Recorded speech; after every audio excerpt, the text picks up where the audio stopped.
समाज में डॉक्टरों का बहुत ऊंचा स्थान है। ईश्वर के पश्चात डॉक्टरों को समाज जीवन पुनः प्रदान करने के लिए अत्यंत आदर से देखता है।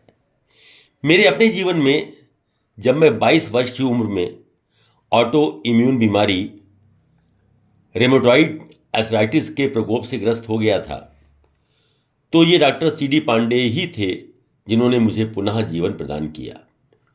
उसके बाद पिछले 40 वर्ष से डॉक्टर MC गुप्ता का वरद हस्त मेरे ऊपर रहा और उन्होंने मेरे स्वास्थ्य की पूरी देखभाल की। और जो आज मैं 86 वर्ष का हूँ, तो इसमें डॉक्टर CD पांडे और डॉक्टर MC गुप्ता का बहुत बड़ा योगदान है। आज यदि डॉक्टरी के पेशे को अत्यंत सम्मान मिला हुआ है, जो वो doctor RS Pareek, doctor HS Asopa, doctor Gyan Prakash, doctor MC Gupta और ऐसे ही अनेक डॉक्टरों की अपनी योग्यता, मानवता और उनकी सहृदयतापूर्ण व्यवहार के कारण मिला है। बदलते परिवेश में इन गुणों का स्थान शीघ्र धनी होने की लालसा और येन केन प्राक्रेण अपने को समाज में धनवान बनने की स्पर्धा ने ले लिया है। 2024 में सर्वोच्च न्यायालय में आए पतंजलि के बाबा रामदेव के केस पर जो कार्रवाई सर्वोच्च न्यायालय के जजों ने की, उस पर एक लंबी बहस छिड़ गई है। सोशल मीडिया इस पर काफ़ी वायरल है कि आयुर्वेद को और विशेषतः बाबा रामदेव को निशाना बनाया जा रहा है, जबकि बाबा रामदेव ने जो योग और आयुर्वेद का प्रचार किया है, उससे भारत में लाखों व्यक्तियों को लाभ हुआ है।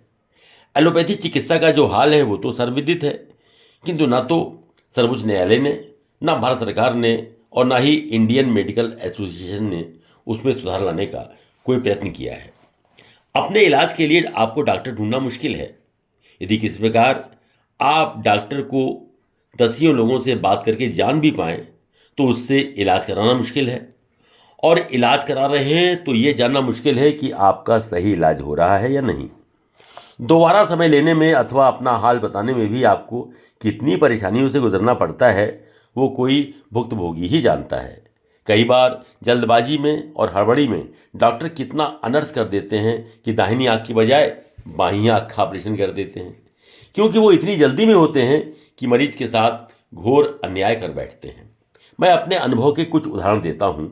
जब मैंने अपने हृदय की एंजियोप्लास्टी कराई, तो जिस डॉक्टर ने मेरी मेडिकल हिस्ट्री लिखी, उसने बजाय अर्थराइटिक बैकग्राउंड के लिखा कि मरीज की एस्थमेटिक बैकग्राउंड है। जब मेरा स्टंट डालने का नंबर आया, तो एक कमरे में मुझे स्ट्रेचर पर ले जाया गया, जहां 9-10 मरीज पहले से ही स्ट्रेचरों पर लेटे हुए थे और अपने नंबर का इंतज़ार कर रहे थे। लंबी प्रतीक्षा के बाद जब मेरा नंबर आया, तब तक मैं मानसिक रूप से इन मरीजों की लंबी लाइन देखकर परेशान हो चुका था। स्टेंट डालने में भी पूछा गया कि आप कितने रुपए वाला स्टेंट डलवाना चाहते हैं। ये बड़ी अजीब पहेली है कि सबसे अच्छा स्टेंट ही सब मरीजों के लिए क्यों नहीं इस्तेमाल किया जाता। मैं हॉस्पिटल में 3 दिन रहा और मेरा लेन देन कैशलेस था। दिन में 3-4 बार ECG होती रहती थी और जब डिस्चार्ज का वक्त आया तो मैंने उपचार का सारा चार्ट देने को कहा, तो हेड नर्स ने कहा, आप पहले व्यक्ति हैं जो उपचार का चार्ट मांग रहे हो। हमें डॉक्टर से पूछना पड़ेगा कि क्या आपको उपचार की सारी डिटेल दें या नहीं। मैं गुस्से में आ गया, जिसके कारण मेरे दिल की धड़कन तेज होने लगी। अंततः शांत होकर मैं बिना इलाज की डिटेल लिए हुए चला आया। ये दिल्ली के बहुत ही सुप्रसिद्ध हॉस्पिटल की बात है। एक दूसरे केस में मेरी मझली बेटी अंजलि का गाल ब्लैडर का ऑपरेशन दिल्ली के एक नामी हॉस्पिटल में हुआ। हम सभी निकट परिवारीजन वहां एकत्रित थे और हमारे सामने ही हमारी बेटी अंजलि को ऑपरेशन थिएटर में ले जाया गया। मेरी बेटी तो ऑपरेशन थिएटर में पहुंच गई, किंतु मालूम हुआ कि ऑपरेशन करने वाला डॉक्टर अभी रास्ते में ही है और हॉस्पिटल आने वाला है।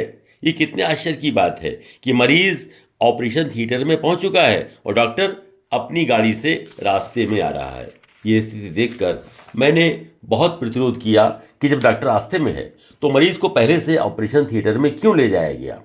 स्टाफ से कुछ नोकझोंक हुई और जब डॉक्टर साहब आए तो उन्होंने मुझसे कहा कि मैं आपकी बेटी का ऑपरेशन नहीं करूंगा, क्योंकि आपने मेरे स्टाफ को बुरा भला कहा है, इसलिए आपको इसके लिए मेरे स्टाफ से माफ़ी मांगनी होगी। मैंने डॉक्टर को कहा कि यही व्यवहार आपकी बेटी के साथ होता तो आप क्या महसूस करते।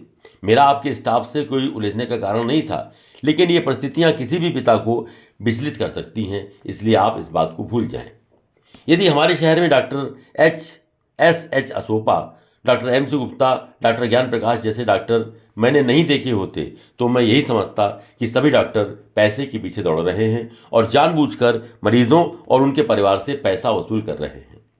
शहर में अनेक डॉक्टर ऐसे हैं जिन्होंने अपने नर्सिंग होम या क्लिनिक पर फार्मेसी की दुकान भी खोल रखी है और पैथोलॉजी लैबोरेटरी के एजेंट भी रहते हैं और उनसे ही वे doctor test, MRI, CT scan आदि कराने के लिए लिखते हैं। अन्य किसी के द्वारा किए गए इस टेस्ट को वे अस्वीकार कर देते हैं। मेरे एक निकट के मित्र हैं जो एक सुप्रसिद्ध सर्जन के पास गए और उस डॉक्टर ने उनको देखकर MRI कराने का परामर्श दिया। उनको एक पैथोलॉजी सेंटर के नाम की पर्ची भी दे दी गई जिनसे MRI करानी थी। मेरे मित्र MRI कराने गए तो उस फर्म ने उनसे 5,000 रुपये की मांग की, जबकि 3 महीने पहले ही एक MRI कराने पर मेरे मित्र ने उसी फर्म को 3,000 रुपये दिए थे। उस फर्म के डॉक्टर ने कहा, जो पर्चा आप लाए हैं उस पर तो 5,000 रुपये ही लगेंगे, यदि आप किसी और डॉक्टर के नाम से MRI कराएंगे तो 3,000 रुपये लगेंगे। तब मेरे मित्र ने अपने फिजिशियन से बात कराई।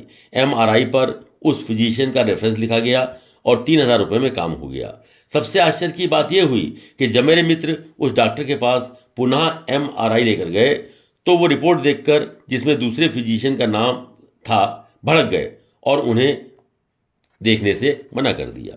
जिन डॉक्टर्स ने फार्मेसी खोल रखी है वहाँ दवाओं और इंजेक्शन का अधिकतम मूल्य ही लिया जाता है और कभी कभी तो ऐसा होता है कि वो दवा अथवा इंजेक्शन उन्हीं के यहाँ मिलता है और बाजार में कहीं उपलब्ध नहीं होता।